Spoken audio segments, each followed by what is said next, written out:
Bueno, muy buenas noches, Daniel, ¿cómo estás? Muy bien, maestro. Perfecto, bueno, ¿qué tal amigos de Microfilos MX? Bienvenidos a una nueva sesión de Microfilos Educación. Hoy vamos a hablar con una persona que anda, brincando de lado a lado del mundo.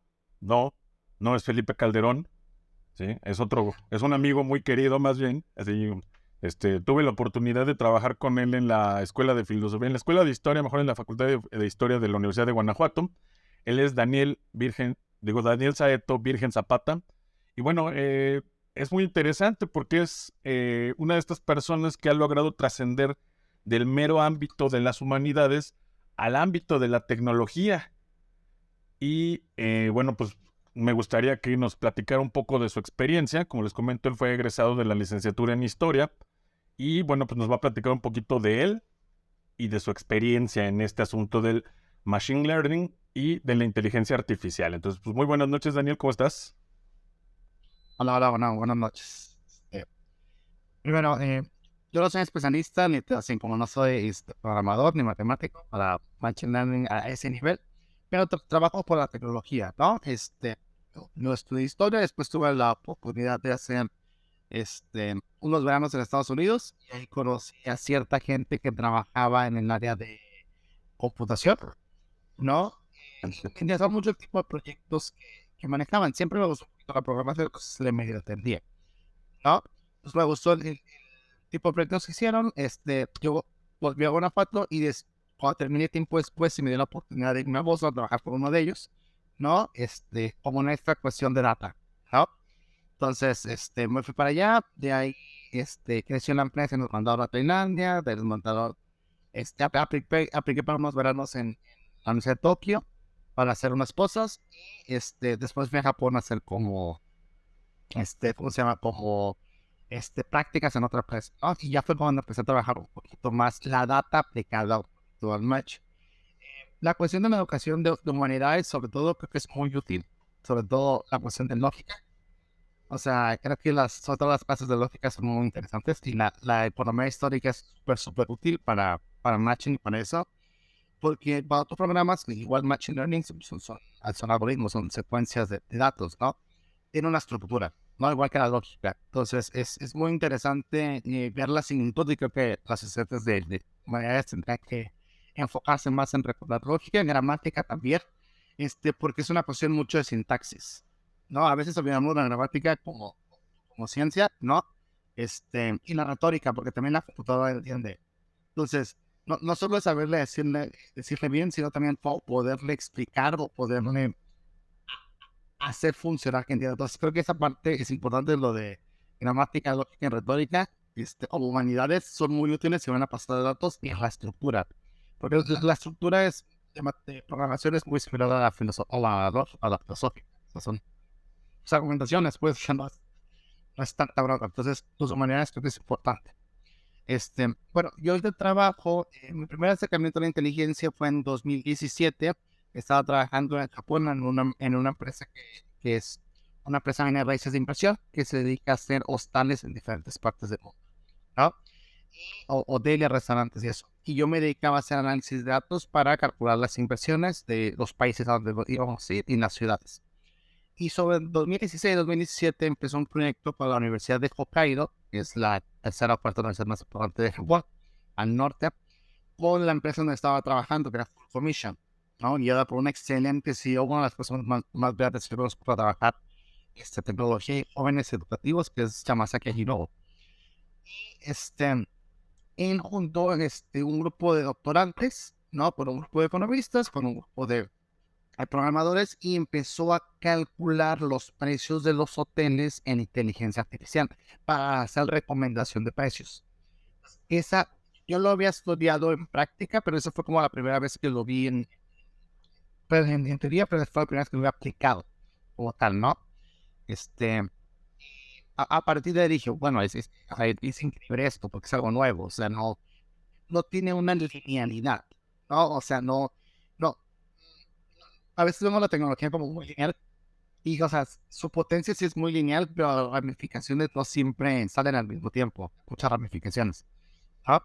Entonces creo que el AI tiene no va a funcionar para todo, como tampoco es como tan milagroso, pero creo que sus ramificaciones van a ser fuertísimas y todas las vemos. Porque es muy experimental. Eso fue en 2016.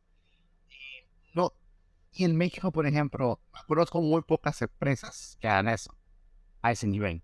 ¿No? Y eso en 2023. Nosotros estamos trabajando ahorita en una empresa, se llama Teseo Data Center, que es el primer centro de datos en Hidalgo, que está centralizado. Y estamos haciendo una macro bases de datos, un centro de datos ahí, donde limpiamos, procesamos, decimos todo eso para hacer cálculo de bienes raíces, ¿no?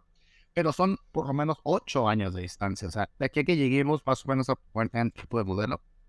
Entonces, hay que estar conscientes de que el primer mundo nos lleva mucho tiempo en tecnología, ¿no? Y hay que copiar los primer mundo, porque el estado del arte es el estado del arte y es bien importante. Entonces, usar como referencia el estado del arte es bien importante, sobre todo tecnología, ¿no? Pues estudio el estado del arte es bien importante.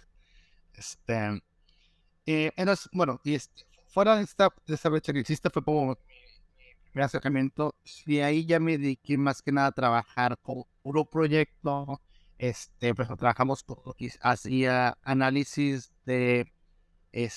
pulsos de salud, como de oximetría, de ritmo, como 15 puntos.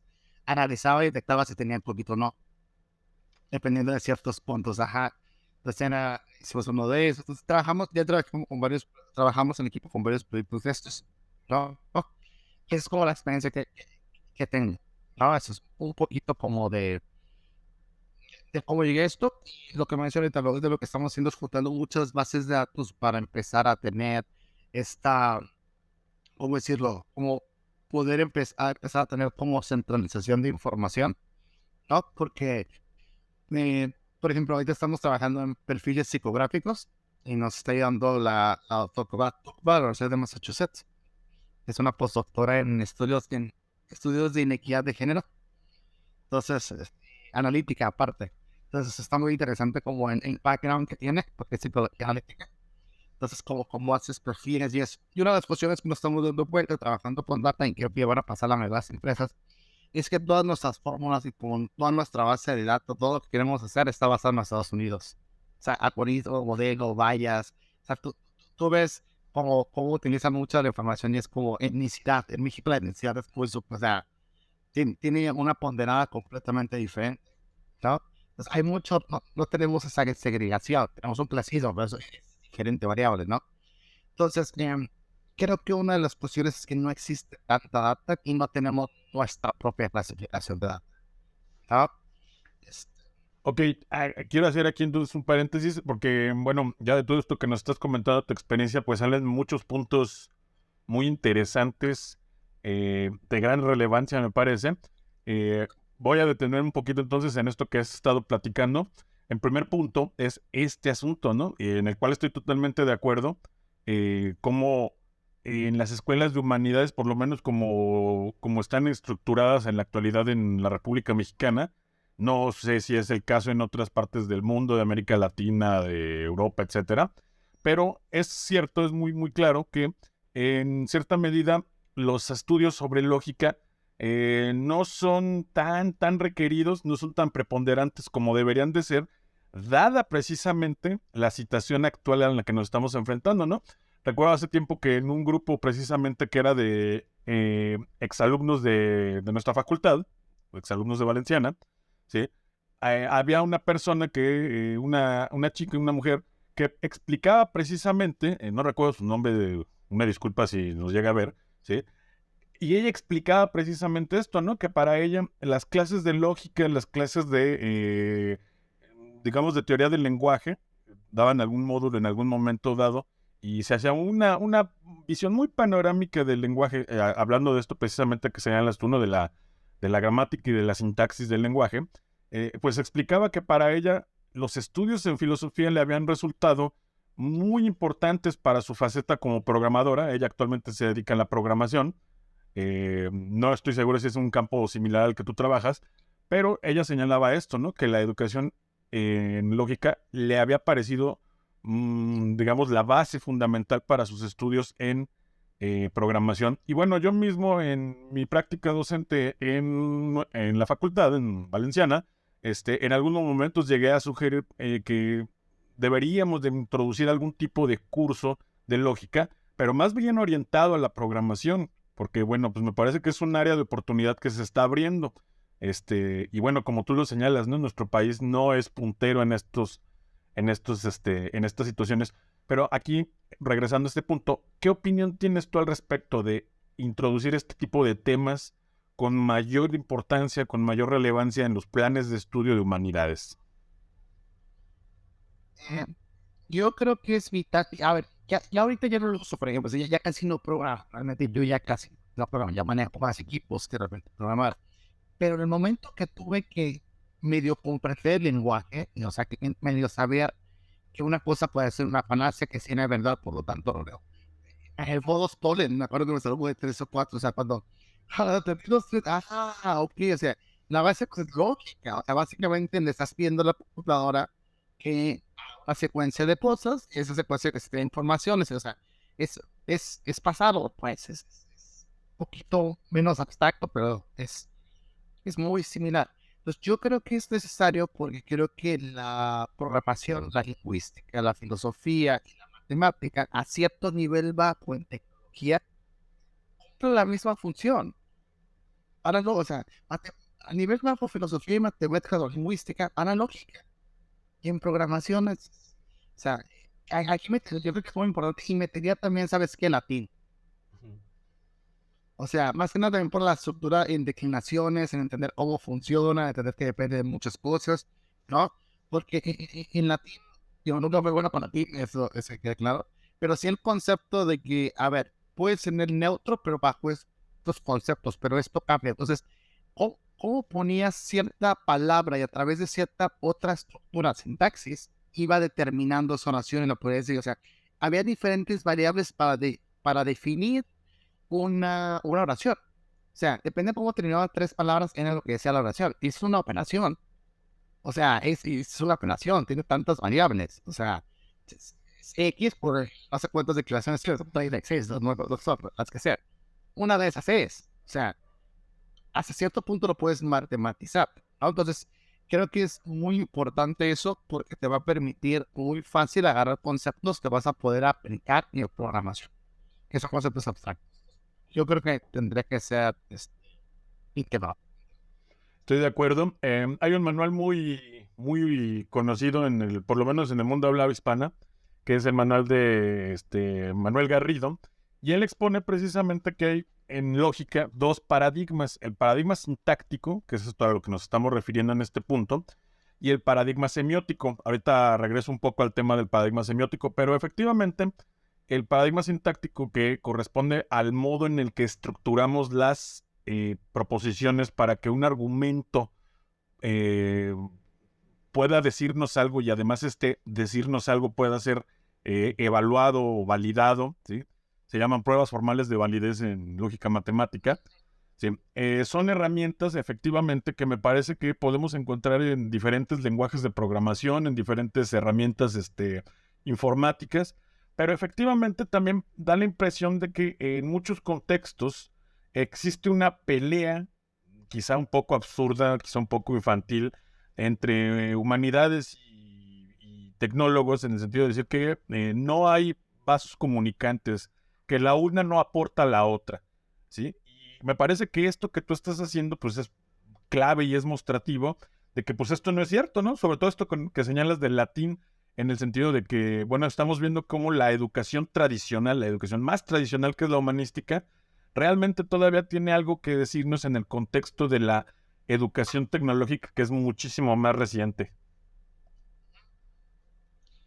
Eh, aquí una cuestión que, bueno, aquí una diferencia. El capital tecnológico, bueno, al menos para mí el capital tecnológico, programar o diseñar lo que sea, es sim- mucho más directo de conseguir que el capital cultural.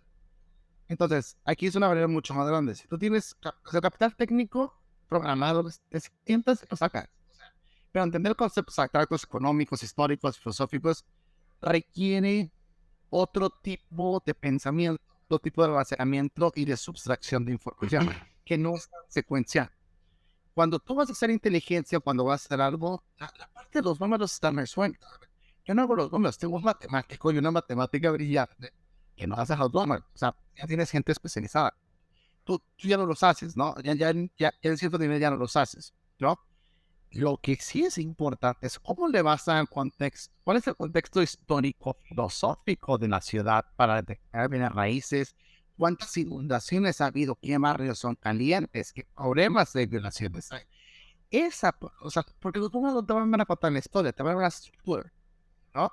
Pero la parte social para mí es mucho más importante porque permite delimitar un panorama mucho más completo, ¿no? O sea, un análisis meramente analítico de data pues, es bueno, pero un social contextualizado es mucho más rico, ¿no?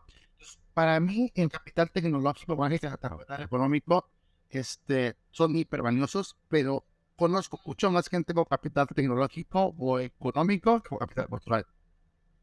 Sobre todo en funciones de programación o funciones así, ¿no?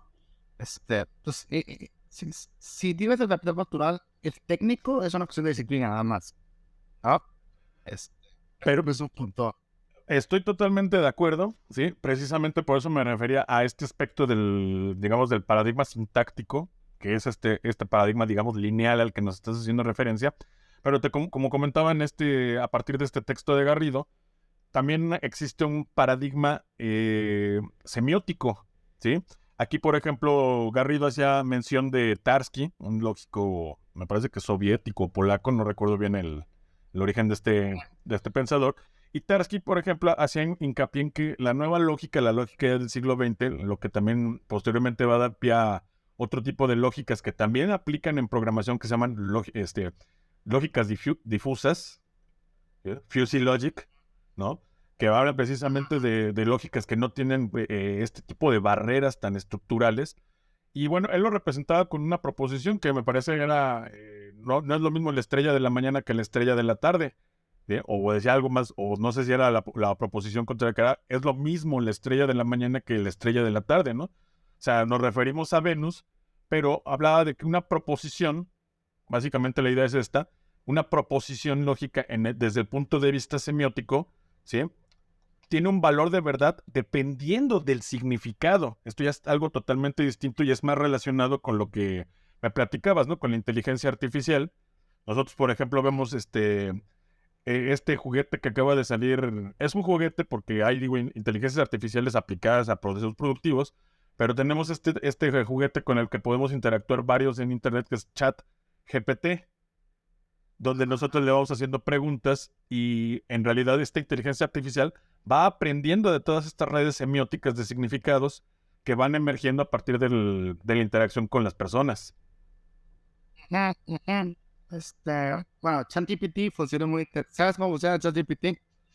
Claro, muy interesante. Se supone que lo que hace es un NPL, si no me equivoco, es un Neural Programming Language.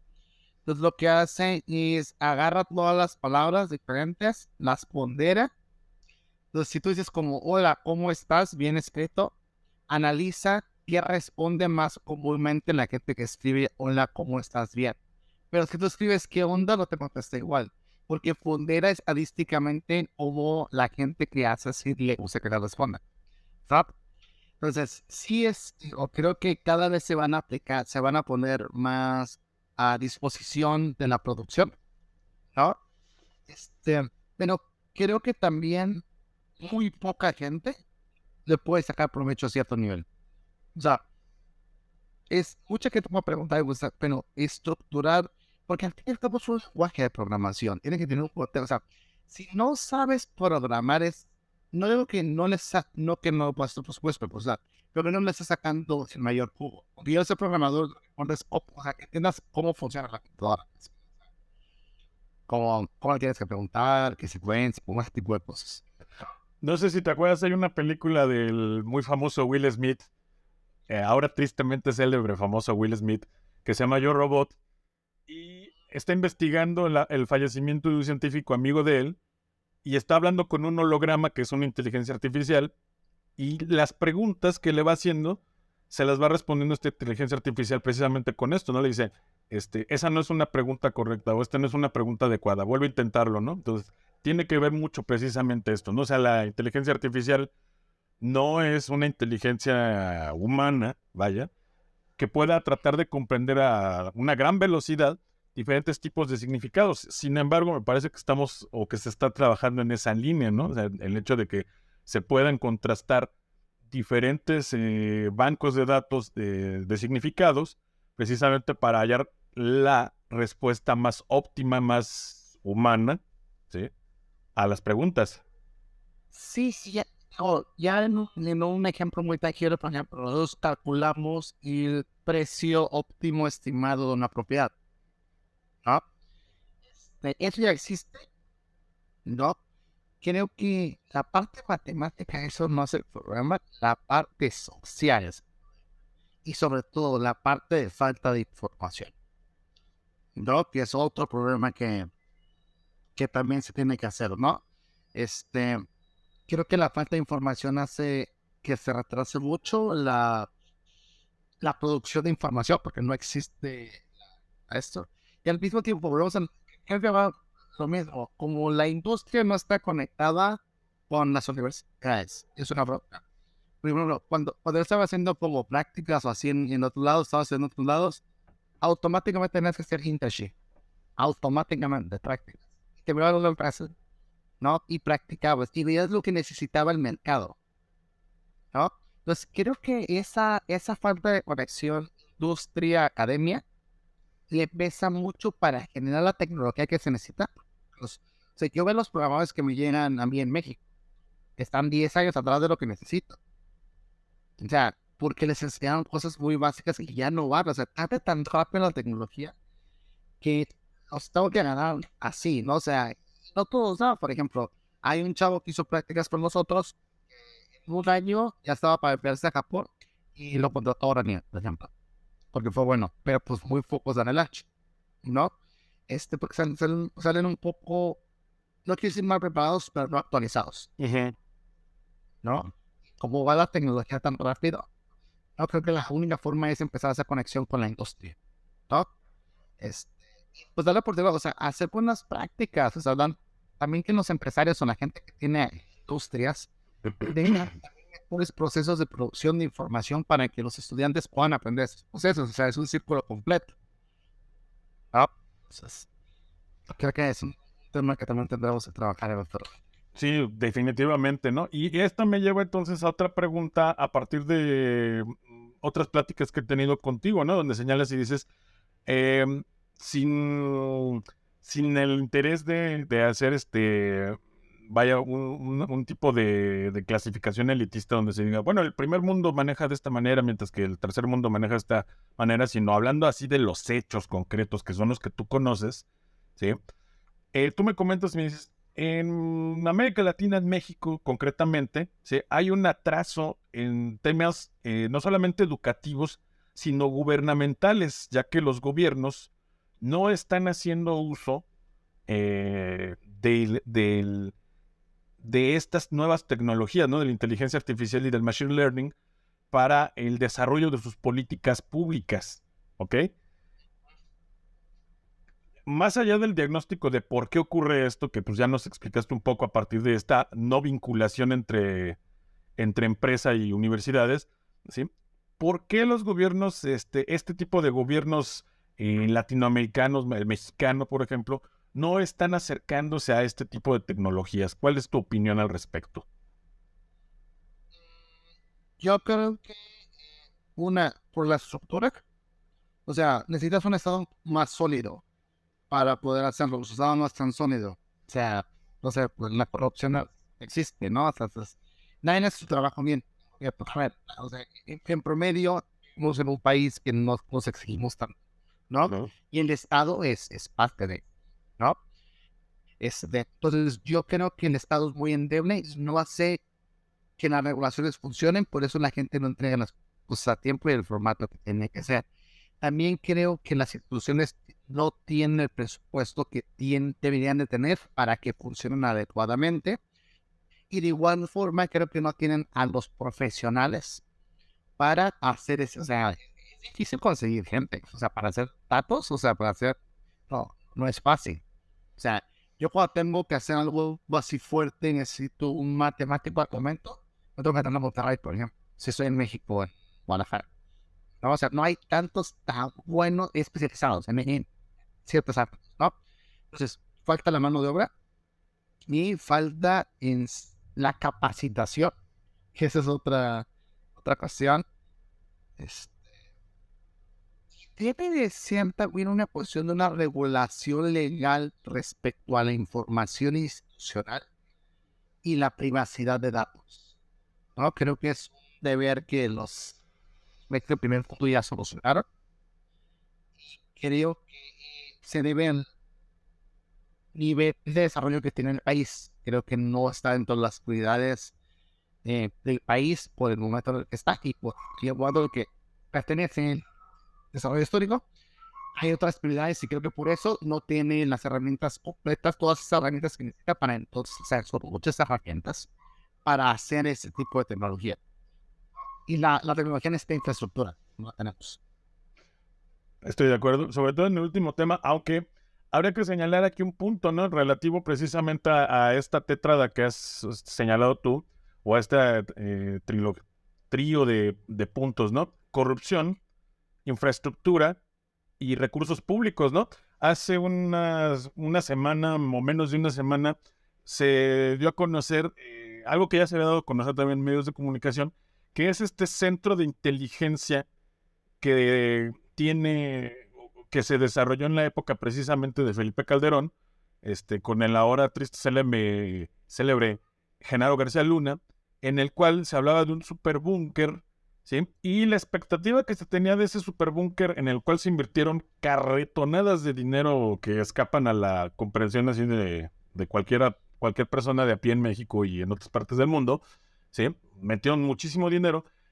Comentaba la secretaria de Seguridad Pública y Ciudadana actual de la administración actual, que se había pretendido que este centro de inteligencia estuviera conectado con muchos puntos y muchas bases de datos a nivel nacional, local, regional, y que sin embargo, pues esto había sido una mera simulación que nunca se había llevado a cabo, ¿sí? Y aquí entonces entra el componente corrupción, ¿sí? Es quizá que no es la falta de infraestructura, ni la falta de capacidad, ni el escaso interés del Ejecutivo o del gobierno actual y de los que vengan o de los que estén, no es esa falta de conocimientos ni esa falta de infraestructura, sino más bien esto, ¿no? La corrupción.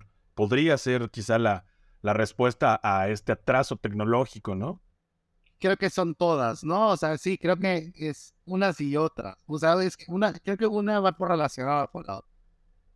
Bueno, por ejemplo, a mí me viene ahorita a la mente el caso de lo que está haciendo el gobierno de la Ciudad de México.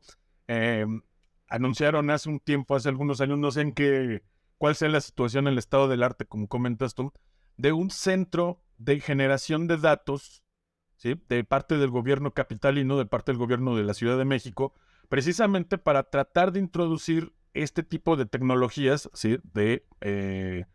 Específicamente de manejo de grandes bancos de data, de Big Data, ¿sí? Y su manejo en el desarrollo de políticas públicas en la Ciudad de México, ¿no? De hecho, me parece que ya hay una página de fuentes de código, perdón, de datos abiertos, la desarrollaba un individuo que se llama José Merino, en el director de esta tecnología o de esta propuesta del gobierno de la Ciudad de México, en la que se señalaba precisamente esto, ¿no? Que se quería tratar de acercarse a este tipo de tecnologías con un fin gubernamental en el desarrollo de políticas públicas. Sí existen muchas bases de datos en México. Creo que la cuestión no es que existan o no, la cuestión es la la confiabilidad que tienen.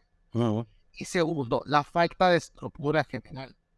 No hay un orden, o sea, cada estado, cada base es diferente, el INEGI tiene un formato, como se va a hacer el Baca y este formato, el FARI tiene otro formato, cada otro formato, y no hay un estándar a nivel nacional, ¿no?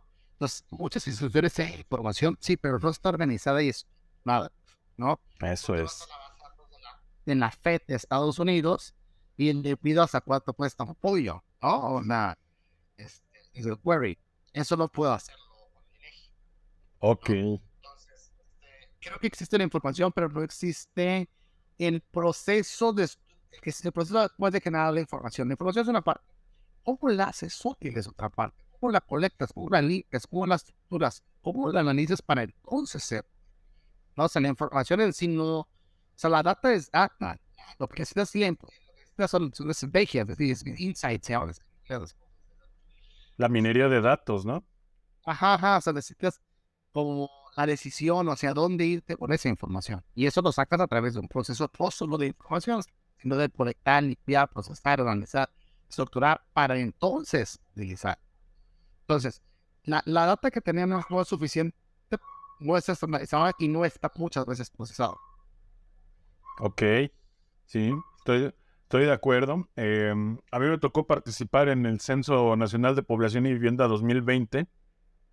Participé como capacitador de grupos de entrevistadores, pero ya en un momento dado me tocó también trabajar como supervisor en una zona cercana al Aeropuerto Internacional de Guanajuato, este aeropuerto que está allá en Silao, ¿sí? Y bueno, estuve yo recorriendo con algunos equipos de entrevistadores todas estas colonias en las inmediaciones. Bueno, a partir de esto, pues veíamos nosotros esto que señalas tú, ¿no? Además, es difícil saber qué tan fiable es la información que se obtiene de estos ejercicios estadísticos. Y como bien señalas tú, ¿no? Una cosa es recopilar estos grandes bancos de datos y otra cosa es pues sacarles jugo a a estos bancos de datos. Ajá, ajá. Y aquí, en esta parte es donde entra el capital cultural y la parte de humanidades. Cuando le empiezas a hacer la parte de estructura de saca, o sea, es un proceso de limpieza en la práctica. Pero, ¿qué haces ya con ella? Aquí yo creo que la habilidad histórica, filosófica, ahora el capital cultural en general es súper importante. O sea, eh, a ver, entender, no sé, los conceptos desde dialéctica hegeliana o en esclavo, ¿no? Son súper importantes para entender la contextualización histórica de lugares. O sea, Gramsci me acuerdo mucho, ¿no? O sea, Smith, la, la parte del pensamiento, si tú entiendes cómo razona filosóficamente cierta sociedad, puedes entender ciertos sitios, ¿no? Por ejemplo, la postura, este, cada cultura tiene vamos a hacerlo como su devenir diferente. Yo creo que el impacto era un filosófico. O sea, aquí no es mucho más, yo creo que más el filosófico que el histórico. Aquí, en esa parte sí. Porque sí creo que la filosofía te permite como ver la pintura grande del pensamiento y como cuestionarte cosas como la tesis, antítesis y síntesis y después ponerlo como en un proceso de iteración y dices, no mames, ya es un proceso de iteración. Entonces, sí, no mames, es lo mismo que pinche algoritmo. Entonces, creo que el entender que, o sea, se lo puedes aplicar como, ¿sabes qué? Puede ser, no sé, como, viste con tu novio y ya saliste una versión más familiar, o lo que sea, o lo puedes aplicar como, esta casa cambió por esta casa porque la colonia cambió así y se empezó a por una. Y es lo mismo, o sea, es como muy base, ¿no? Entonces, yo sí creo que aquí es donde sí entra en importancia la cuestión, el capital cultural, la cuestión filosófica, ¿no? Porque una vez que tienes los datos, ¿no? Es importante, por ejemplo, si tú estás no sé, en Occidente, ¿no? Pues volteas, o sea, los conceptos griegos de democracia, ¿no? Y después ves a Roma para el sistema legal y la estructura social, ¿no? Los Dark Age, ¿cómo se llama? La Edad Oscura, ¿no? Y luego la sociedad feudal y cómo evolucionó el Renacimiento, ¿no? Las artes, la cultura, la ciencia, lo que sea. Y después cuando empiezan, no sé, a descubrir, ¿no? O sea, todos esos procesos, este, la industrialización, el desarrollo del middle class, o sea, todos son procesos históricos, filosóficos, que cuando llegas al lugar a analizar los datos te son súper útiles, ¿no?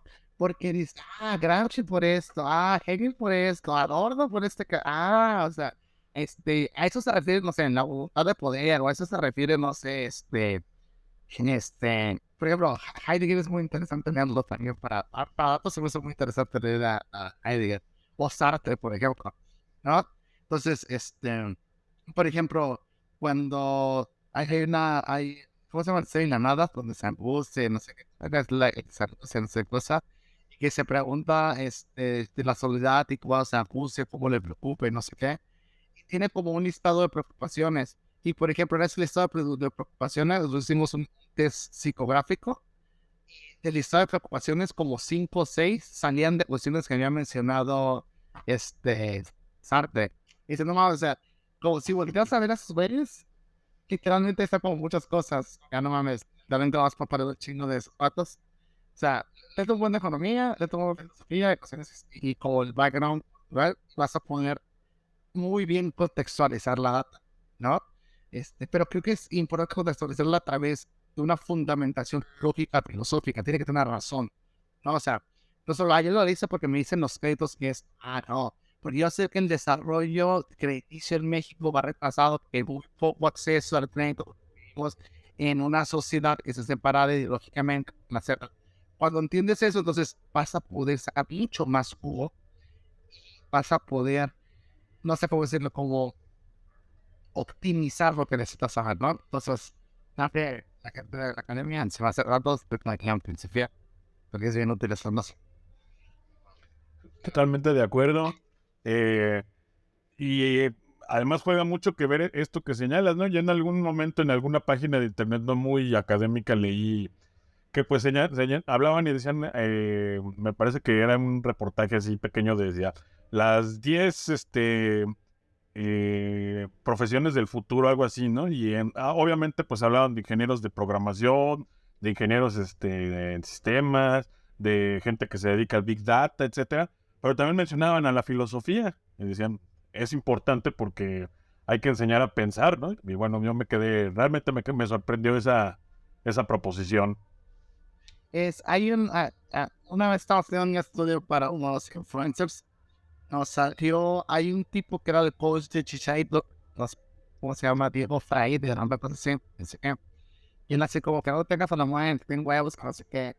Y todo le dije, no mames, la más pinche Sartre, así como masticado, nomás. O sea, neta, o sea, literalmente es como que aprende, o sea, la existencia personal, así, literalmente nomás he dicho por dos palabras, masticado para las masas, ¿no? Entonces, creo que subestimamos la importancia del pensamiento crítico en la vida en general y en la moral, ¿no?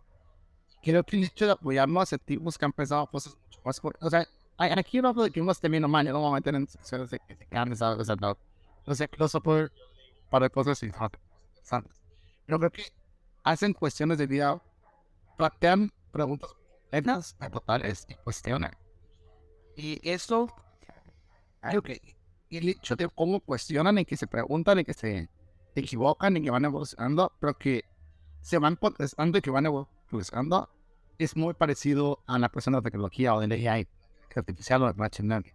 Porque estamos ante una cuestión que no sabemos, o sea, los juegos se debate, está muy experimental, ¿no? Pero pues si volteamos y vemos atrás, nada es nuevo, vamos a todo es cíclico. Entonces, este, como decía, Heidegger, cuando el tiempo solo sea rapidez, ¿no? Cuando los entes estén entregados a... cuando el hombre se pregunte más por el ente que por el ser, ¿no? Esto. Entonces, por ejemplo, tú lees eso y después cuando le preguntas a la gente cuestiones psicográficas, le da mucho miedo estar solo. Y dice, no mames, pues, por supuesto, porque no saben estar solos, o sea, nunca se han preguntado eso, ¿no? Entonces, creo que si vas a hacer datos, especialmente en la academia, una forma de separarte y de tener un plus va a ser que tengas esos backgrounds, esos capitales culturales, filosóficos, históricos, literatos, ¿no? Porque te va a permitir ver un prisma mucho más completo la perspectiva de la información y vas a poder interpretar la información mucho más. Sí, estoy de acuerdo. De hecho, de esto que me comentas, esto último que me comentas, me recuerda más que a Heidegger o más que a Sartre, me recuerda más bien a Wittgenstein. Wittgenstein en una sección de observaciones filosóficas, en un fragmento de observaciones filosóficas, se hace la pregunta, ¿no? Y dice, ¿por qué es compleja la filosofía? Dice, la filosofía en realidad habla de temas bien sencillos, dice, pero el problema radica en que para llegar a esos temas sencillos o para exponer esos temas sencillos, tiene que dar un largo rodeo lingüístico, ¿sí? Sin el cual no se podría llegar a esa sencillez, a esa formulación tan concreta.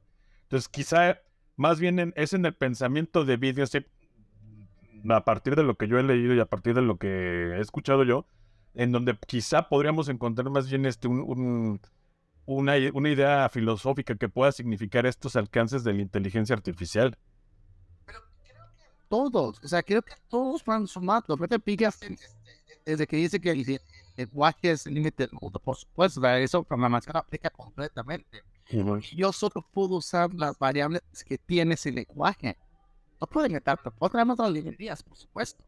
Pero si estoy programando, usa las variables de ese lenguaje. Y está limitado o no por las capacidades del lenguaje. Claro, claro, claro. Y lo de Vegas en general, pero el hecho de poder generar, o sea, creo que en la parte cultural la diferencia, en tener el tratamiento filosófico, sobre todo en Latinoamérica, es decir, cuando tú procesas esos datos, ya no amas el modelo americano para hacerlo. Tú tienes un pensamiento crítico. A lo mejor no era centrista, a lo mejor, a menos yo que no he leído tanto a Latinoamérica, no es fuerte. A lo mejor no he sentido, pero con eso, más lo que he ido en mi país, intento adaptarlo a lo que conozco, ¿no? Pero si no tuviera esos preceptos, desde el poder de Foucault, o sea, el concepto de panóptico, o sea, si diferentes conceptos filosóficos, sería muy difícil poder generar un conocimiento crítico desde la postura como mexicano, a lo mejor, o conceptos no sé, pero por la España en la que estamos, no tenemos conceptos tan mexicanos en la Academia Mexicana, todos los autores son casi siempre europeos o griegos, ¿no? Sí. Pero creo que es la forma más cercana que tenemos de generar nuestro propio conocimiento, ¿no? Y creo que siempre somos consumidores y nunca productores de conocimiento, ¿no? Entonces, creo que por supuesto nuestra data, nuestros modelos, creo que no van a tener los mismos niveles de separación que los Estados Unidos, ¿no? ¿Sí? Pero creo que el capital cultural nos va a permitir hacer nuestros propios, porque lo vamos a pensar y lo vamos a filosofar, y como la filosofía es bien incómoda, o sea, tú puedes cuestionar cosas filosóficas, no, o sea, a ver, cuestionarte a ti mismo no es fácil, o sea, preguntar, estoy haciendo las cosas bien, soy tic, no estoy caminando, el poema de Kipling, sí, ¿no? Es, bueno, es que no es el poema de Kipling, ¿No? sí, dice, si puedes confiar en ti mismo cuando todos dudan de ti, si puedes encontrarte con el éxito y el fracaso en tratar a esos dos impostores por igual, si puedes apostar todo lo que tienes a una sola mano, atar a cruz y perderlo, y nunca volver a decir palabra y empezar como si nada, ¿no? Si puedes, así es un poema como súper inglés, imperialista, o sea, como el nombre tendría que ser, ¿no? Pero creo que cuando lees ese tipo, o el superhombre, aplicado a la parte buena, no a la parte mala de ahí el hombre, la bestia, creo que son conceptos muy interesantes y que son súper útiles porque existen, ¿no? Y esos tipos han preguntado cosas muy valiosas. Y creo que a veces en la tecnología nos queremos olvidar como muchas cosas del pasado, ¿no? Pero no me interesa, no sé, a Marco Antonio, Marcos Aurelius, perdón, Marco Aurelio, y no manches, está bien útil lo estoico. O sea, es como que son cuestiones tan atemporales que creo que a veces se nos olvida que tenemos que aplicar la filosofía para darle esta parte humana a la tecnología. Sí, sí. Entonces, porque es la única forma que vamos a hacer tecnología pensante como esta, creo yo. O acercarla, ¿no? O sea, a que sea pensante a nuestros modelos de pensamiento. Hay un texto reciente, bueno, no tan reciente, pero tampoco es tan lejano, que se llama Otras Conciencias, de un tal Peter Godfrey Smith, me parece. Es muy interesante porque hacen un análisis de los pulpos y señala que precisamente, ¿no?, que la estructura cognitiva de los pulpos es muy parecida a la de los humanos en ciertos aspectos y que, bueno, estaríamos hablando de que este tipo de animales manejan una conciencia, este, a nivel de estructuración humana, pero con un tipo de categorías pues, totalmente distintos, ¿no? Desde el punto de vista de que no manejamos el mismo tipo de lenguaje. Claro, claro, creo que sería muy interesante. La definición de conciencia es otro concepto que se tiene que ver, este concepto de AI que va a ser muy interesante. Yo creo que todavía te falta mucho tiempo para que lleguemos a siquiera plantearnos ese concepto, ¿no? Digo, creo que la inteligencia lleva eso, pero creo que va a ser una discusión filosófica muy interesante. Y creo que va a ser, o sea, creo que hay que empezar a pensar eso, ¿no? A ver, no sé, los narcocorridos en Estados Unidos se estudian las grandes universidades, ¿no? Porque son actas notariales, son novelas, son denuncias públicas, ajá. Aquí los santanizamos, ¿no? Todo lo que se puede estudiar y creo que en el punto donde estamos nosotros como país, ¿no? Creo que necesitamos empezar a dignificar muchas cosas para empezar entonces sí a cómo a desarrollarnos, ¿no? Sí, sí, estoy de acuerdo. Y en este punto que señalas, Adorno en su teoría estética señala precisamente ese punto, ¿no? Dice, solamente un arte oscuro puede ser solidario con lo real, ¿no? Y sí, también estoy de acuerdo, creo que toda esta cultura del narco, a pesar de que es satanizada por la situación que vivimos en México, pues también es mostrativa de la situación que vivimos en México. Todos tenemos un compa que es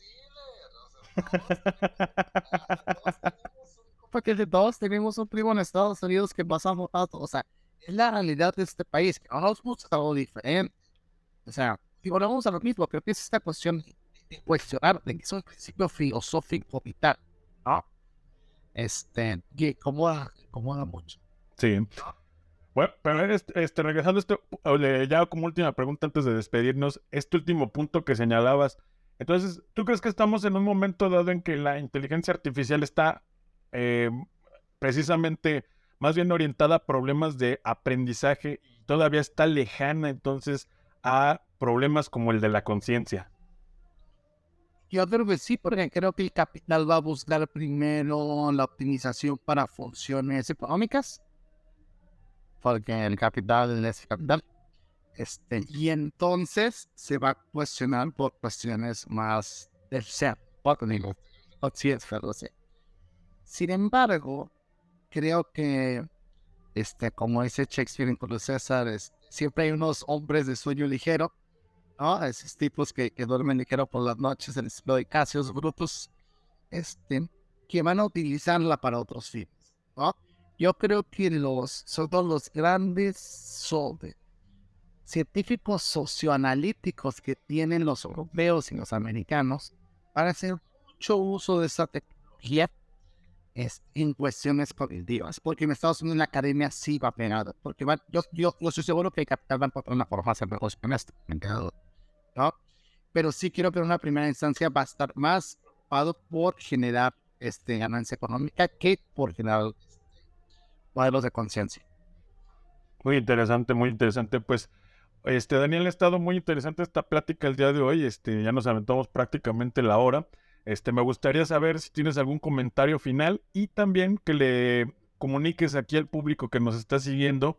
Obviamente esta sesión está grabada, no es en directo, pero que si nos puedes compartir una vía de contacto para las personas que estén interesados en platicar contigo en algún otro contexto.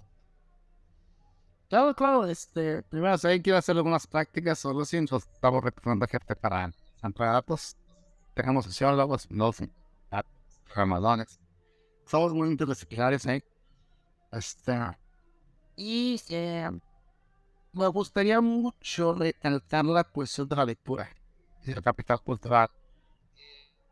el mayor común denominador que yo veo en los proyectos, y puede ser Alemania, Japón, donde quieras, es la cuestión del capital, no la cuestión de la lectura. A partir de cierto nivel, ya la gente sabe resolver problemas, ya no es eso, ¿no? Ya es una cuestión más de cómo piensas, cómo es la mentalidad, cómo es los ¿no?